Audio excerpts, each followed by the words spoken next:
Hey bro, buat apa Ya tu? kak? Saya nak pergi rehat ni kak. Rehat? Ha, Kita orang dulu, waktu rehat pun kita orang kerja. Dah tak ada pergi di atas. okeylah.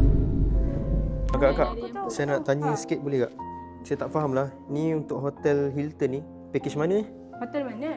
Hilton Convention warna kuning ni. Yang mana satu kau ni? Yang ni nombor 1, 2, 3 ni. Package mana Apa nama package tu?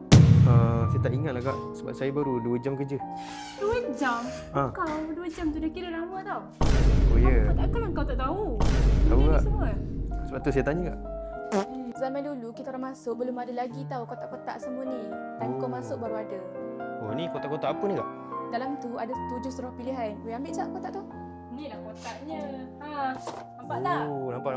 Ha, ni lah aku nak beritahu. Dalam ni ada tasbih, panduan tajwid. Dalam ni ada 7 surah pilihan. Oh. So surah apa je ada dalam ni kak? Surah Al-Kahfi, As-Sajadah, Surah Yasin, Surah Ad-Duhan dan banyak lagi lah kau boleh tengok kat situ. Oh. Dan yang ni ada jemaah daftar, kau kena bagi kat dia orang. Free je, kau jangan kenakan charge pula. Kena semua kena study seorang. Hai bos. Hai, macam mana kerja hari ni? Alhamdulillah okey lah. Tapi penat sikit lah nak buat kerja hari ni. Bos, Assalamualaikum bos. Cantik bos hari ni. Bos, saya beli pisang goreng kat depan sedap bos.